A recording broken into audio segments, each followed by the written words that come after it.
একটি ব্রিজ বদলে দিল হাজার মানুষের জীবন। একটি ব্রিজ শুধু কাঠামো নয়, তা হয়ে উঠেছে আশার সংযোগ আর সম্ভাবনার প্রতীক। ঠিক তেমনি একটি গল্প বলছি, নতুন ব্রিজ বাজারের কথা।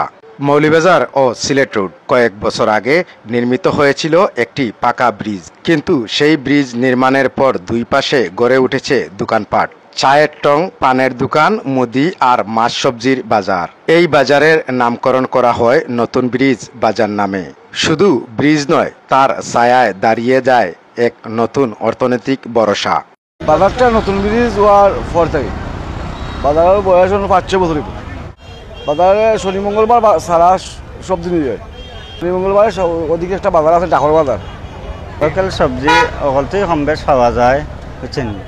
তা গৃহস্থে তুলে আনি না, আমরা তো এটা আনি আর থাকি মৌলভীবাজারতেই আনি না বেশি। প্রায় 6-7 বছর আগে শুরু হয়েছিল মাত্র কয়েকটি দোকান দিয়ে। আজ এই বাজারটি অনেক বড় হয়েছে। সেই বাজারে মিলে তাজা লোকাল মাছ আর শাকসবজি, ফলমূল। বাজারটি এখন শুধু স্থানীয় নয়, দূর দূরান্ত থেকেও মানুষজন আসেন এখানে। এই বাজারটি ঘিরে উঠেছে ছোট্ট ব্যবসায়ী, রিক্সা চালক, ভ্যান চালক আর আয়ের উৎসাহ। কাঁচা মাল বাজারের মাল বেশি আনি একটু কমে বেশি লাগে, আর মাল একটু কম আনলে একটু দামে বেশি। যেহেতু বেচার উপরে নির্ভর, মাল আমদানির উপরে নির্ভর, সব কিছুই আছে। কম বেচার মাছ আছে, বেগুন আছে, এভেন্টি আছে, জেঙ্গা আছে, ফুইটা আছে, মুখি আছে। তখন মাল কিছু কমছে, পানি টাকায় মাল কিছু সংখ্যা কিছু কমছে। আর 10 বছর আগে এখানেও কিচ্ছু আসিল না। এখানে নতুন ব্রিজ, এটা একটা বর্তমানে ঐতিহ্যবাহী একটা বাজার। আর এই বাজার ও নতুন ব্রিজ হওয়ার মূল কারণ হয়েছে গিয়ারি ওই যে নতুন ওদিকে ব্রিজ হয়েছে, এই ব্রিজ হওয়ার কারণে নামটা বাজারের নামটা নতুন ব্রিজ হিসেবে পরিচালিত। সবে চিনে এটা নতুন ব্রিজ বাজার। যেমন ওদিকে আছে হাজির বাজার, এই আর অপোজিটে আছে কামালপুর বাজার। তো এই নতুন ব্রিজের কারণে এই দুইটা বাজারও কিন্তু খুব স্লো হয়ে গেছে। এই বাজারটা মোটামুটিভাবে মানে জংশনও আছে, মানে চলের বালা। ধরিলাও সকাল 11টা থেকে রাত 11টা, 11:30 পর্যন্ত দোকান খোলা থাকে। শুধু বিক্রির জায়গা নয়, এটি এখন একটি জীবিকার কেন্দ্র।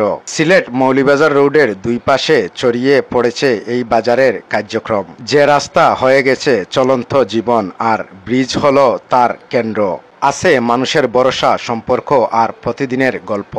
এই বেগম দুর্রে সামাদ রহমান ব্রিজ বিগত 15-16 বছর ধরে একটি বাজারে পরিণত হয়েছে।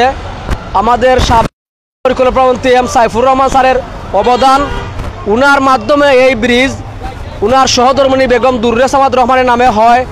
সেই হিসাবে আমাদের কামালপুরবাসী আমরা উপকৃত। এই বাজারে মিনিমাম 3-4 হাজার মানুষের কর্মসংস্থান বিভিন্ন সেক্টরে। এটা একটা সেক্টর নয়, দোকানপাট সহ নিত্য প্রয়োজনীয় জিনিসের জন্য বিভিন্ন অঞ্চল থেকে মানুষের বিভিন্ন জিনিসপত্র নিয়ে আসেন। সেই জন্য 2 থেকে 2.5 হাজার মানুষের কর্মসংস্থান হয়েছে এবং অত্র অঞ্চলের যে জায়গা জমিন, এই জায়গা জমিনের দাম কয়েক গুণ বৃদ্ধি পেয়েছে। এই নতুন ব্রিজ আর তার ছায়ায় গড়ে ওঠা বাজার আজ হাজারো মানুষের জীবনে এনে দিয়েছে গতি, শান্তি আর স্বপ্ন।